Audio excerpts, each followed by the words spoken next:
squares off these issues with its Secretary General, Fikile Mbalula. Thank you so much for your time, Mr. Mbalula. Thank you and good morning, and thank you for having us. Thanks for waking up so early for us. We appreciate it. Yes, thank you. Before we get into Madlanga and issues of ANC members, I want to get your response with regards to Donald Trump announcing yesterday that it will not be attending the G20 or any US officials. We reject Donald Trump's assertions and fabrications. We had a whole delegation led by the president, and then he played a movie for us there and about our own situation. Trump's administration have got no regard for our sovereignty. They think that we are a substructure or a sub-country of the United States of America, which we believe that it is very unfortunate on their part. And therefore, our country must go ahead, and the G20 will take place without them. It's unfortunate that they've stirred up things which, in our view as the ANC, borders on imperialism. We are an anti-imperialist organization. We don't believe in the dominance of economic situations of other countries by the superpowers. We believe in fair trade relations between nations, and within the context of the multilateral approach. And in this particular regard, everything that Trump and his administration are doing flies against that. We are a constitutional state and a democratic state for that matter. Do you as the ANC want to engage at all with the likes of Solidarity and AfriForum, because they have gone to the United States to say that there's a white genocide, and that has led to Donald Trump ostracizing South Africa and threatening to sanction certain ANC members?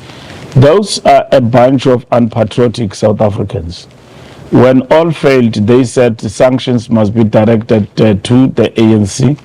They distorted our policies, which are about redress, which are about the transformation of this country from where we come from. We are not like any other nation in the world. We are level in the playing field. And if you ask the ANC to stop redress policies, it's like saying close the shop. The reason why we were formed, we were against racial domination, but at the same time, we were against, suppression and oppression of a people.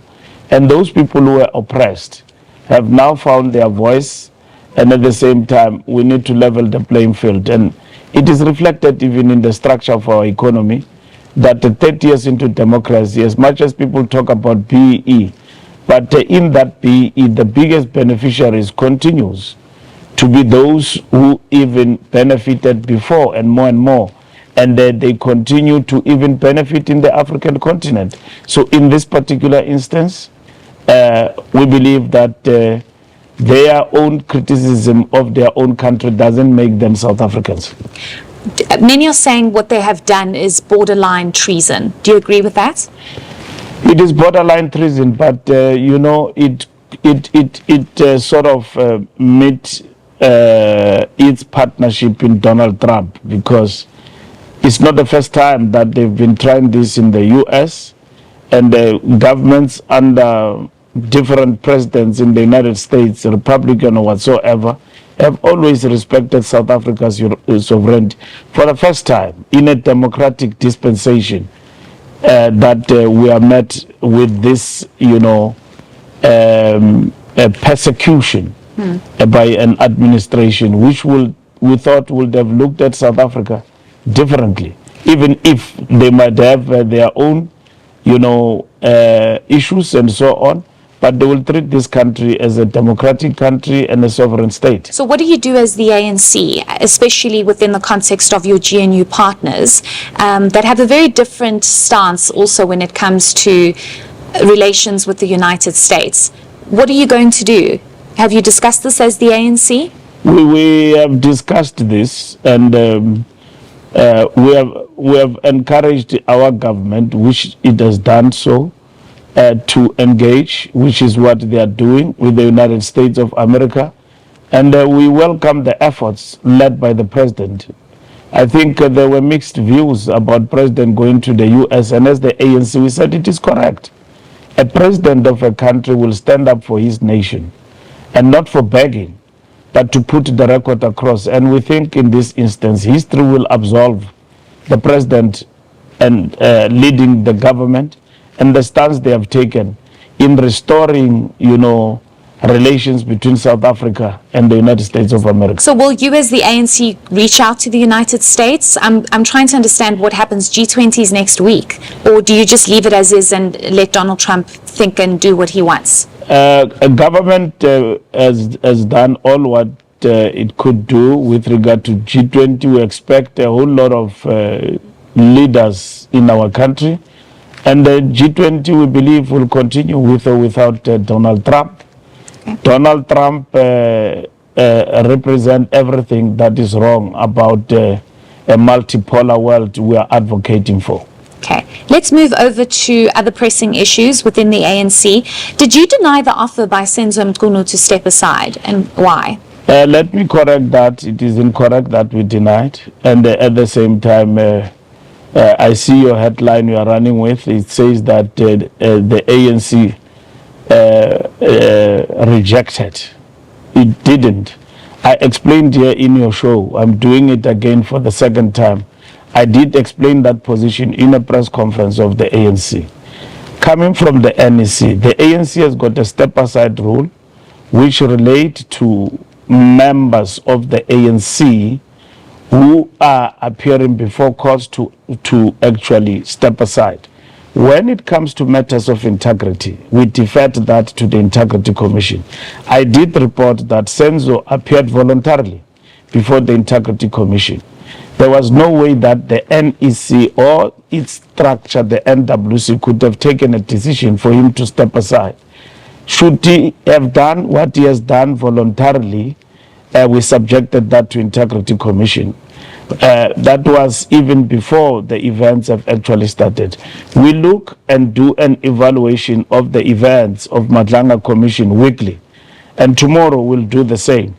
And then we'll weigh up whether should we take the offer, because we can't do something to Senzo which we will not do to another person. The rules are the same. So if we wanted to upgrade now to say by mere allegations, you must actually step aside from your rules. We are laying a precedent that must apply to everybody. But in this instance, he did, and we wish to confirm that he did offer to step aside, and that is the point that we reflected on based on our rules. Against them, we took that decision. So let's not get this wrong, because you're saying we're getting it wrong. He appeared before the Integrity Commission voluntarily of the ANC. He then offered to step aside, but the ANC has not made a decision on whether or not he should step aside as yet. You are waiting for what exactly? No, the step aside rule does not say if it is alleged you have done something, you must step aside. In the case of Senzo, we subjected that to the Integrity Commission, to be advised by Integrity Commission, and therefore he did voluntarily make that particular provision that he wishes to step aside for the duration of these proceedings. But why has the ANC not accepted that offer? I've explained that it does. But I don't understand why, because your policy says that if you are alleged, I know he's been put on special leave. No, it doesn't say we have. So what does it say? What does your policy say? The policy says that if you are charged in a court of law, you are required to step aside voluntarily, or otherwise you'll be subjected to disciplinary process. In this instance, there was no charge. These were allegations which were going to be tested through a process of a commission. In that regard, we then subjected him to the Integrity Commission, of which he had already made an offer to appear before the commission. And in this particular instance, that matter is unfolding. Okay, because he's not charged, therefore he's not stepping aside.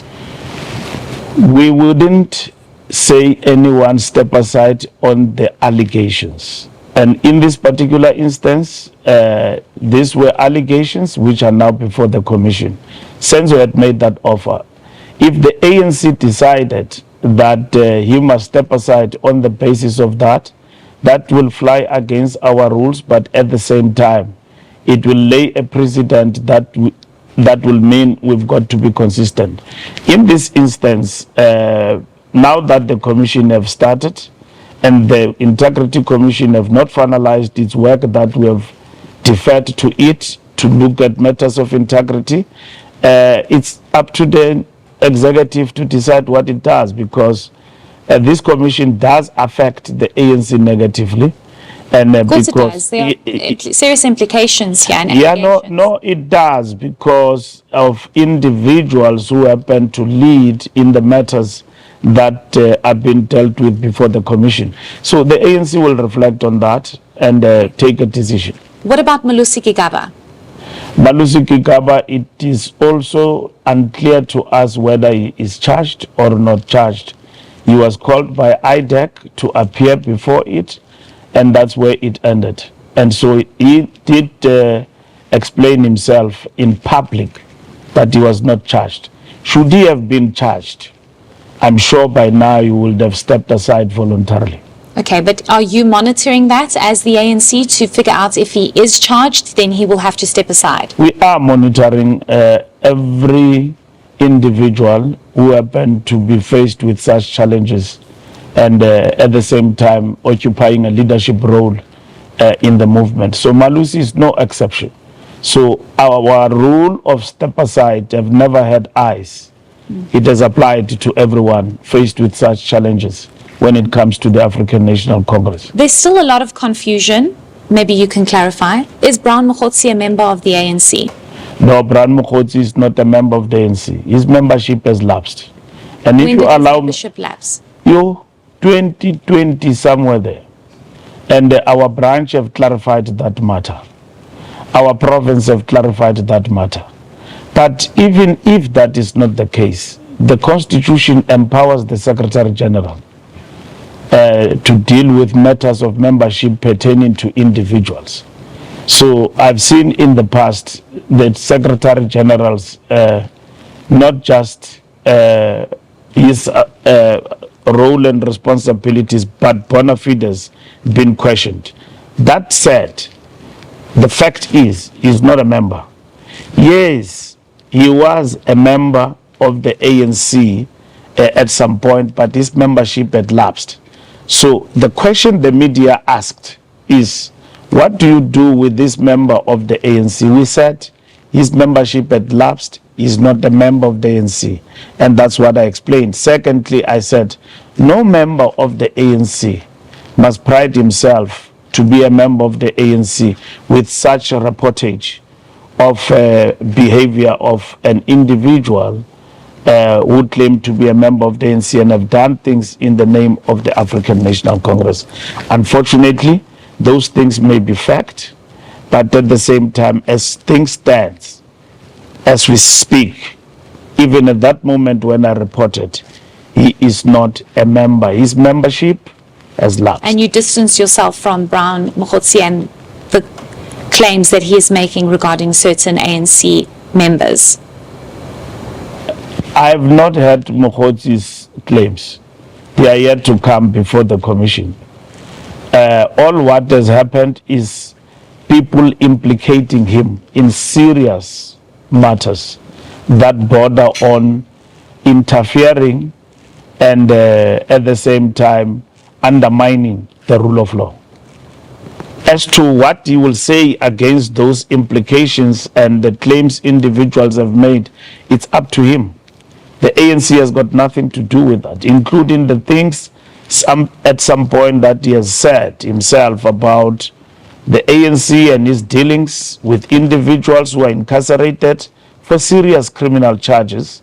Those are his activities. And there's no way that the ANC will associate or pride itself of such behavior, because none of such behavior defines the African National Congress. Okay, I have one last question for you, Mr. Mbalula. There have been claims that you are interfering with the governance of Johannesburg. They haven't had their regional conference. You have 2 motions against the mayor as well as the premier that could possibly be brought forward. Are you interfering? What's going on there? No, there's no interference. Everything has unfolded in Johannesburg. We have explained that we have got no locus standi to deal with matters before council that relate to the appointment of executive managers, particularly the MM of Johannesburg, and that is the call of council. So in this particular instance, the ANC had no interference from our side with regard to that particular matter. Okay. Where we engaged with our structures, we engaged, we seek clarity, and they did. And so we are very much content with what is happening in the city of Johannesburg, and we support the mayor and all the councillors in the coalition.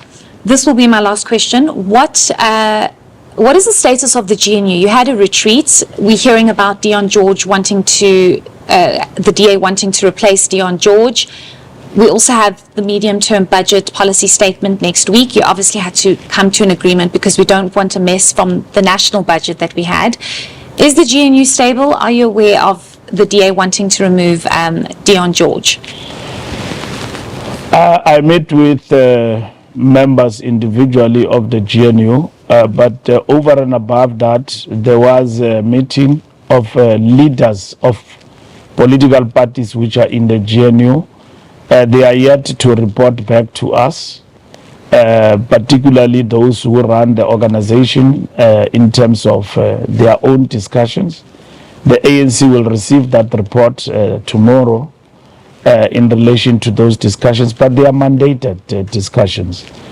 And we don't have any indication at the present moment that they will have challenges with regard to the midterm budget statement. Okay, I hope so. If we did have issues, we would have attended to them by now, learning from experience. But as it stands, we don't have any indication that they come this week will have a setback with regard to the budget midterm. We'll wait and see. That's what we thought the last statement. time. Thank you very much. Thanks so much, Mr. Mbalula. We really do appreciate it. That was the ANC Secretary General.